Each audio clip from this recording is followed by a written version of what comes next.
तो दिल्ली में फिर आम आदमी पार्टी की सरकार या बीजेपी कांग्रेस कर सकती है उलटफेर। सुपर एग्जिट पोल इस वक्त आपके सामने है। एग्जिट पोल अलग अलग एजेंसीज के जिसके आंकड़े इस वक्त आपके सामने हैं, लेकिन ज्यादातर में बीजेपी का फूल खिलता हुआ नजर आ रहा है। बीजेपी के लिए संकेत शुभ दिख रहे हैं दिल्ली में सरकार बनाने को लेकर, लेकिन ये एग्जिट पोल हैं और एग्जिट पोल अनुमानित नतीजे होते हैं, सैंपल साइज पर बेस्ड होते हैं। ऐसे में नतीजे यही होंगे ये कहना गलत होगा और इसीलिए इंतजार 8 तारीख को करना होगा। जब 8 तारीख को नतीजे होंगे सामने, ये पता चलेगा कि बैटल फॉर द कैपिटल आखिर किसने जीता है।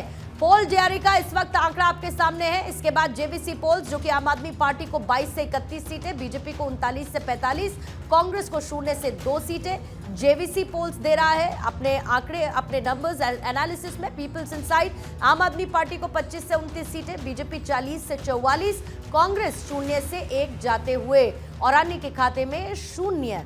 वहीं दूसरी तरफ पी मार्क 21 से 31 सीटें आम आदमी पार्टी को, 39 से 49 बीजेपी को, कांग्रेस के पास 0 से 1 सीट जाती हुई पी मार्क के सर्वे में नजर आ रही है। एग्जिट पोल्स में पीपल्स पल्स दिखा रहा है आम आदमी पार्टी को महज 10 से 19 सीटें, बीजेपी को 51 से 60 सीटें, कांग्रेस 0 पर, यानी कि कांग्रेस का खाता भी पीपल्स पल्स के एग्जिट पोल में नहीं। और माइंड ब्रिंक ने बड़े अच्छे नंबर्स आम आदमी पार्टी को दिए, 44 से 49, बीजेपी के पास 21 से 25 और कांग्रेस के पास 1 से आम आदमी पार्टी के लिए माइंड ब्रिंक अपने नंबर्स एग्जिट पोल में अच्छे दिखा रहा है।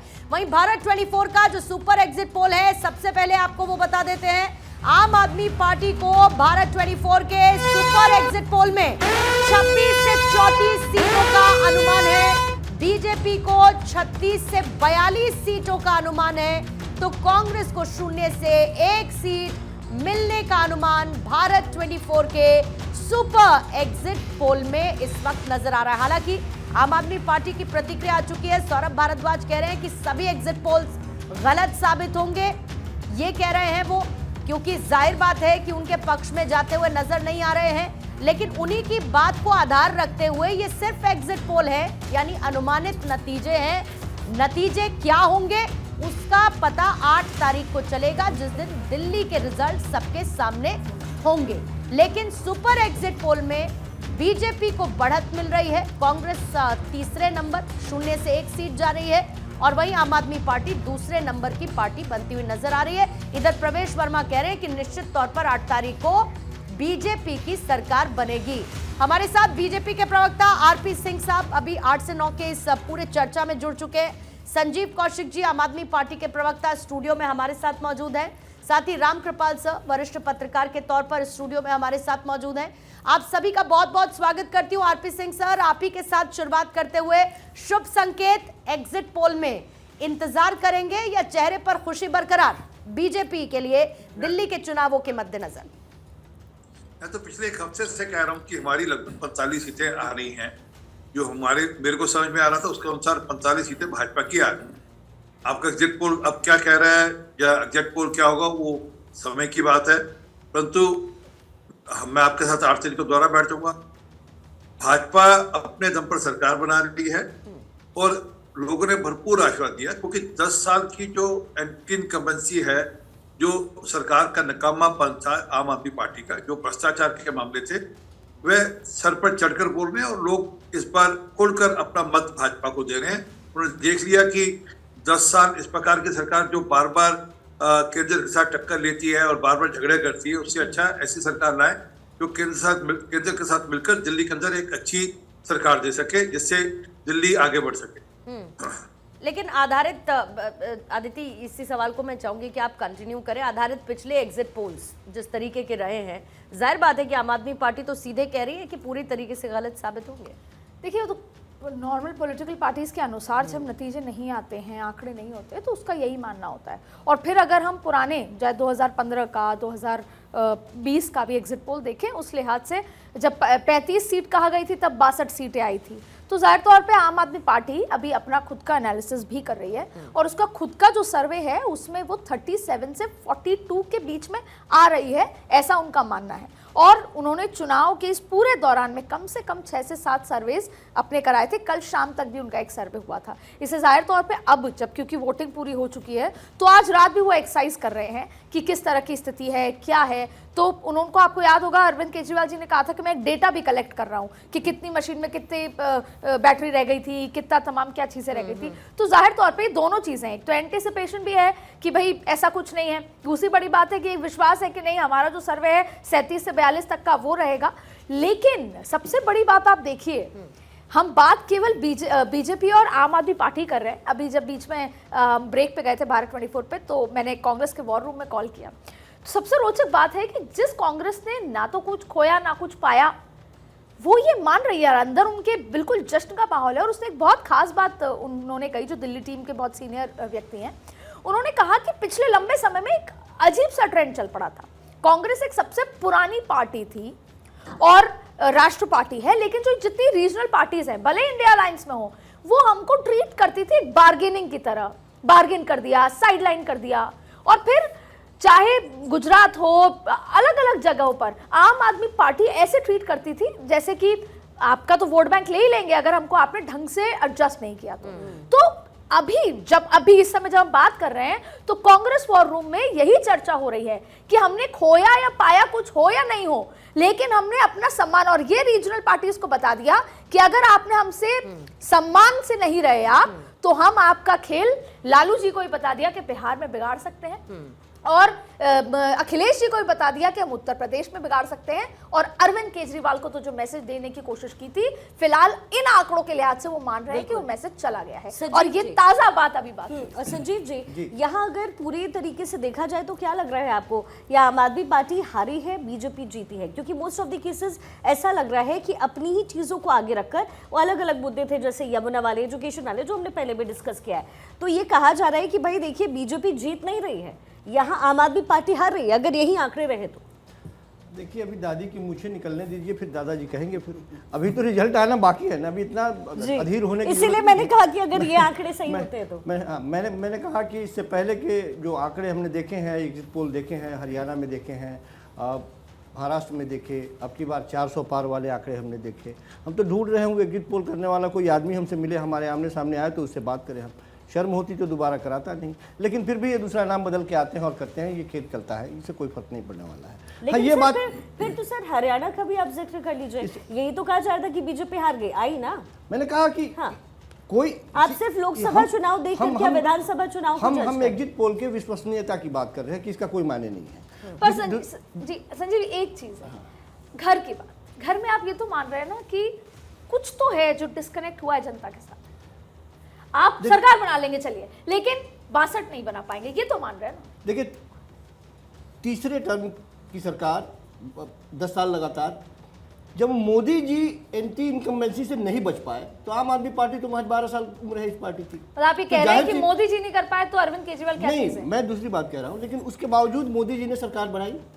हम उस समय भी ये बात कह रहे थे कि सरकार बनाए, वो सफल रहे उसमें। ठीक वैसे ही हम तो शुरुआती दौर से कर रहे हैं कि हम सरकार बनाएंगे। पर उनके पास तो नीतीश कुमार हैं, चंद्रबाबू नायडू हैं, आपके पास कौन है? सरकार बनाएंगे, हम अभी भी बोल रहे हैं कि सरकार बनेगी। कितने से आपका अपना आकलन क्या, कितना निश्चित रहिए? 40+ 40 माइनस? नहीं 40+ की बात कर रहे हैं, 50 के आसपास में हमारे सीट आएंगे, इसमें कहीं कोई। रामकृपाल सर, एक 40-42 वाले आंकड़े में आम आदमी पार्टी सरकार बनाने की सिचुएशन में हो पाएगी क्या? एक तो सवाल ये भी कि आम आदमी पार्टी के संयोजक अरविंद केजरीवाल इकलौता ऐसा चेहरा थे जो प्रोजेक्टेड थे, बाकी दोनों दलों में कोई चेहरा नहीं था, और अरविंद केजरीवाल के चेहरे पर भी एक तरह से मैंडेट होगा। अरविंद केजरीवाल का भविष्य, आम आदमी पार्टी का भविष्य और इंडिया अलायंस का भविष्य क्या होता है, जो भी नतीजे 8 तारीख को आएंगे। देखिए दिल्ली का चुनाव मैं शुरू से मानता रहा कि इसको एक राज्य का चुनाव मत समझिए, इसका जो रिजल्ट आएगा वो एक बहुत राष्ट्रीय संदेश देगा, वो एक नेशनल मैसेज। देखिए तीनों पार्टियों के लिए क्यों ये महत्वपूर्ण है, मोदी जी के लिए या बीजेपी के लिए है कि तीसरी बार वो प्रधानमंत्री बन गए और उनके नाक के नीचे ही एक छोटे से राज्य में वो अगर इस बार भी नहीं जीत पाए तो यही होगा कि तीसरी बार भी दिल्ली में नहीं जीत पाए। पार्लियामेंट में सारी सीटें आप जीतते हैं और स्टेट में हार जाते हैं, तो बीजेपी के लिए भी एक प्रतिष्ठा का सवाल है। डेमोक्रेसी की तो यही खूबसूरती भी है ना। नहीं वही डेमोक्रेसी की तो यही खूबसूरती भी है, और यही वोटर्स की ताकत है। बिल्कुल आप सही कह रहे हैं पूर्णिमा जी। देखिए एक चीज होती है कि ये कोई नई परंपरा नहीं है। 1984 में 85 में राजीव गांधी को 400 सीटें मिली, उतनी सीटें मिली जब तक आप आज तक किसी पार्टी को नहीं मिली है। 90 डेज के अंदर कर्नाटक में चुनाव हुआ, जैसे ही हुआ, जिस कर्नाटक की जनता ने राजीव गांधी को सारी सीटें दे दी थी, उसी कर्नाटक की जनता ने 90 दिन के भीतर अपने राज्य के लिए रामकृष्ण हेगड़े की जनता पार्टी को चुना। तो ये कोई नई बात नहीं है, लेकिन मैं जो कह रहा हूं कि तीसरी बार प्रधानमंत्री बनने के बावजूद अगर तीसरी बार भी आप नहीं एक राज्य में जीत पाते तो बीजेपी के पर लिए ऐसा क्यों आपको, मैं इसका एक एनालिसिस पर्सपेक्टिव पे सर आ जाती हूँ। मैं एक बार तीनों पार्टियों को लेकिन नहीं, बिल्कुल, लेकिन अभी जो एग्जिट पोल, क्योंकि हम तो एग्जिट पोल आधारित अच्छा, बात कर हाँ, रहे इस हैं पे ना, तो मैं- बिल्कुल एग्जिट पोल आधारित बात करें, इसमें बीजेपी को बढ़ाते, लेकिन फिर भी इफ एंड बट के साथ चलते हैं, क्योंकि एग्जिट पोल हमेशा सही नहीं होते। ऐसा क्यों है कि जो बीजेपी हर एक राज्य में मजबूती के साथ लड़ती है, न लड़ती है, वहां के ट्रेंड्स को बदलती है, वहां के जो एंटी इनकम्बेंसी उसको पूरी तरीके से बीट कर देती है, दिल्ली में वो मात खा जाती है। नहीं खा जाती थी, आप है नहीं। हाँ। यही तो मैं कह रहा हूं ना कि इस बार का चुनाव इसलिए महत्वपूर्ण था, देखिए, क्योंकि 240 सीटें पाने के बाद बीजेपी का जो ग्राफ राज्यों का रहा है वो बिल्कुल उल्टा हो गया। यानी महाराष्ट्र में जिस रूप में जीते, हरियाणा में जिस रूप में जीते, कल अगर दिल्ली में भी उस रूप में जीत जाते हैं तो आप ये सोचिए कि कहीं ना कहीं से आएगा कि 240 सीटें दे करके जिन लोगों ने नहीं वोट दिया वो पछता रहे हैं कि हम भूल भुलैया में रह गए। इसलिए सर, तो पार्टी का काम करने का तरीका भी तो बदला है। मैं एक और बात कह दूं, प्लीज। ये दिल्ली का चुनाव क्यों तीनों के लिए महत्वपूर्ण है, आप अभी जो कह रही थी, दूसरा बीजेपी के लिए हो गया, कांग्रेस के लिए पहली बार एक ऐसा चुनाव है, पहली बार कांग्रेस इस भ्रम से निकल रही है। मैं हमेशा कहता था कि कांग्रेस अपना लक्ष्य बताए, उसे जीतना है या मोदी को हराना है। जब तक वो मोदी को हराने के चक्कर में रही तब तक वो अपने जीतने पर नहीं आई। पहली बार कांग्रेस ने सोचा कि कोई जीते कोई हारे, हम एक अपना रिवाइवल दिल्ली से कर रहे हैं और मैसेज दे रहे हैं कि कांग्रेस अपने बूते एक राष्ट्रीय पार्टी का विकल्प, एक राष्ट्रीय पार्टी हो सकती है। और कांग्रेस पहली बार दिल्ली में मन से लड़ रही, उसकी सीटें आए ना आए, अगर उसका वोट परसेंट मान लीजिए 5-7% बढ़ता है तो एक बहुत बड़ा मैसेज होगा। और कर्नाटक के चुनावों में इस देश की माइनॉरिटी ने पहली बार ये मैसेज दिया था कांग्रेस को कि तुम हमारी पहली पसंद हो, बशर्ते तुम लड़ते हुए दिखो। एग्जैक्टली। देखिए, और तीसरी पार्टी आम आदमी पार्टी के लिए, दो पार्टियों मैंने बता दिया, आम आदमी पार्टी के लिए यह टेस्ट केस है, क्योंकि जो पार्टी वैकल्पिक राजनीति और लोकपाल का नारा लेके चली लेकिन फ्रीबी के सहारे जिंदा रही, उसके लिए अब ये सवाल है कि अब क्या करेंगे। अगर वो जाती है तो आप समझ लीजिए कि जैसे जयप्रकाश नारायण के आंदोलन के बाद जो पार्टियां उपजी वो धीरे धीरे खत्म हो गई, उसका फायदा अल्टीमेटली बीजेपी को मिला। अन्ना हजारे के मूवमेंट से सबसे ज्यादा फायदा राष्ट्रीय स्तर पर बीजेपी को मिला, लेकिन एक इलाका छूट गया था, वो इलाका भी अब बीजेपी कब्जे में है। और इसी से हाँ, सिंह साहब अगर आप तक आवाज आ रही हो तो सिंह साहब, यहीं से जो एनालिसिस अभी सर की तरफ से किया गया है, एक सवाल तो है सर, भले ही आप हारे या जीते, वो तो 8 तारीख को क्लियर होगा कि दिल्ली में नतीजे क्या रहने वाले हैं, लेकिन एक बात को लेकर जरूर अब बीजेपी से सवाल पूछा जाएगा या बीजेपी से चर्चा की जाएगी कि जिन फ्रीबीज को, जिन मुफ्त की रेवड़ियों को लेकर तमाम चुनावी रैलियों में आप आम आदमी पार्टी को घेरते रहे, उन पर सवाल उठाते रहे।